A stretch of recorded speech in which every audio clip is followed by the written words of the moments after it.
Pencemaran lingkungan merupakan fenomena global dan menjadi salah satu masalah mendasar di banyak negara berkembang, termasuk Indonesia. Terdapat berbagai macam pencemaran lingkungan, salah satunya itu pencemaran air. Pencemaran air merupakan proses masuknya zat asing ke dalam lingkungan ekosistem air, lalu mengubah komposisi dan sistem dari ekosistem air itu sendiri. Salah satu sumber pencemar air berasal dari limbah yang dibuang ke aliran sungai. Nah, pembuangan limbah mentah, sampah, serta tumpuan minyak itu merupakan ancaman bagi sumber air di kota-kota besar. Lalu, secara umum, di instansi pendidikan memiliki laboratorium yang digunakan untuk sarana penunjang aktivitas akademik.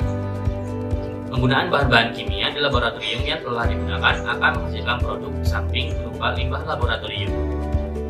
Jenis-jenis bahan kimia yang secara umum digunakan pada laboratorium kimia berupa bahan organik maupun anorganik yang bersifat asam maupun basa.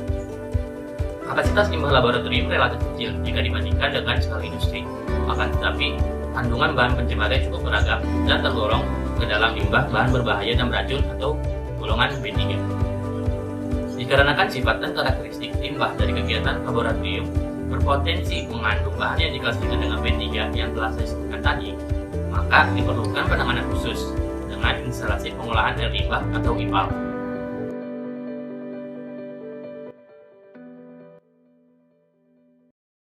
Limbah laboratorium memiliki karakteristik yang berpotensi menjadi bahan berbahaya dan beracun.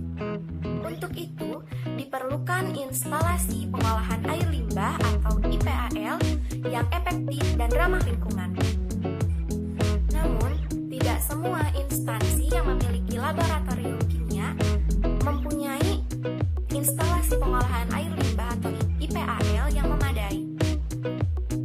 Walaupun jumlah limbah dari laboratorium relatif sedikit, namun jika dihitung per tahunnya akan menjadi banyak dan berpotensi mencemari lingkungan jika tidak ditangani dengan baik.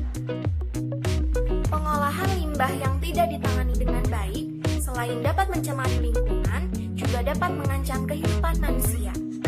Paparan limbah yang masuk ke dalam tubuh dapat menjadi agen penyakit. Paparan limbah dapat masuk ke dalam tubuh melalui beberapa jalur, contohnya luka lecet, luka tusuk, maupun saluran pernapasan. Selain itu, menurut penelitian pengolahan limbah medis di klinik swasta di Taiping, menyebutkan bahwa limbah laboratorium, terutama yang bersifat infeksius, dapat menyebabkan beberapa penyakit seperti hepatitis B, hepatitis C, bahkan HIV. Permasalahan limbah laboratorium ini harus sangat diperhatikan dan ditangani. Sumber daya manusia dan kemajuan teknologi serta ilmu pengetahuan menjadi faktor pendorong keberhasilan pengolahan limbah tersebut. Pengolahan limbah laboratorium berbasis green technology dapat menjadi pilihan.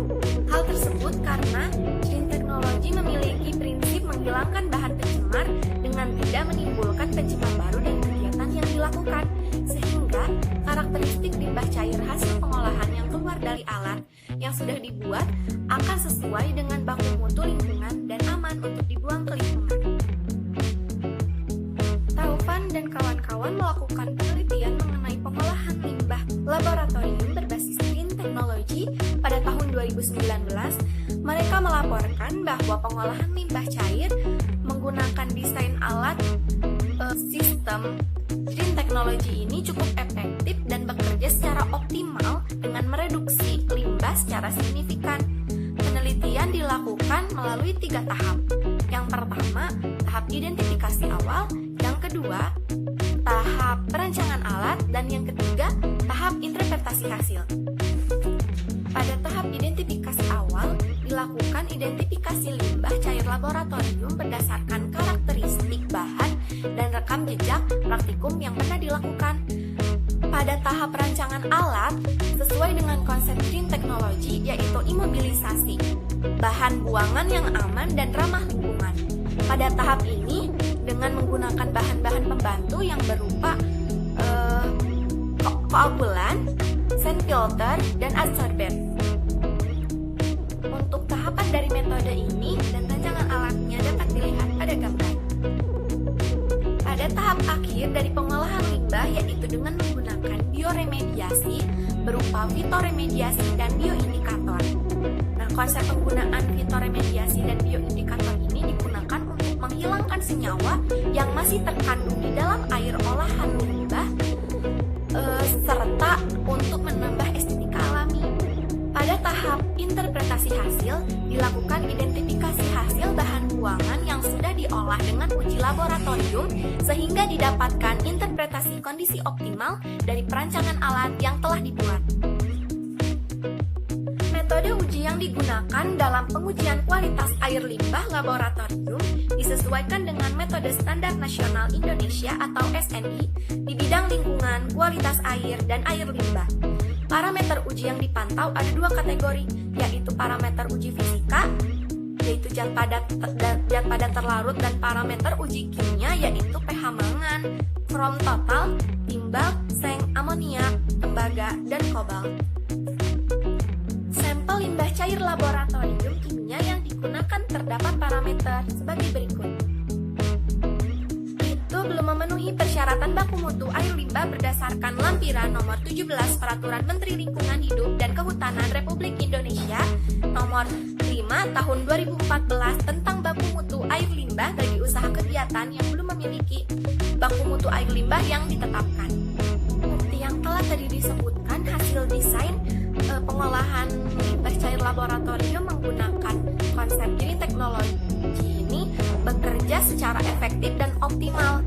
Hasilnya yaitu sebagai berikut: derajat keasaman atau pH-nya sama dengan 6, mangan yang dapat tereduksi hingga 91,1%, krom totalnya sebesar 93,6%, serta warna limbah hasil pengolahannya itu jernih dan bioindikator dapat bertahan hidup dengan baik dan dalam kontaminasi limbah hasil pengolahan.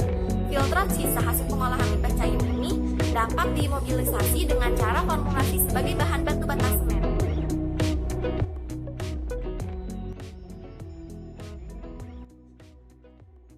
Saya akan melanjutkan pembahasan yang sebelumnya teman saya bahas tentang pengolahan air limbah laboratorium dengan sistem pendekatan green technology. Nah, jadi agar si limbah itu bermanfaat lagi selanjutnya, makanya filtrat sisa hasil pengolahan limbah cair yang dihasilkan itu diimobilisasikan dengan cara formulasi sebagai bahan batu bata semen. Nah, imobilisasi produk samping menjadi batu bata ini bertujuan untuk memperangkap senyawa pada produk samping pada pengolahan limbah serta menambah estetik alami juga. Jadi imobilisasi produk ini tuh dilakukan dengan cara solidifikasi, yaitu alternatif untuk mengelola produk samping berupa sludge tersebut. Jadi prinsip dari proses imobilisasi yang dilakukan ini yaitu mengurangi mobilitas bahan pencemar di dalam limbah, dilakukan dengan cara mengubah sludge menjadi bentuk yang kompak, tidak berbau, dan tidak mengandung mikroorganisme yang mengganggu kesehatan, serta bahan-bahan pencemar yang ada di dalamnya tidak mudah mengalami pendirian. Nah, prosesnya itu dilakukan dengan prosedur, yaitu filtrat yang terbentuk dijadikan batu bata semen dengan komposisi rasio limbah dan pozolanik 1:1, 1:2, dan 1:3 dengan proses pencampuran hingga homogen, serta metode skenario isolasi limbah. Nah, jadi tujuan dari imobilisasi menjadi batu bata semen itu yaitu tadi supaya limbahnya lebih bermanfaat dan juga menambah estetik alami juga. Dan setelah diuji juga ternyata ini tuh bagus buat pengelolaan limbah dan efektif.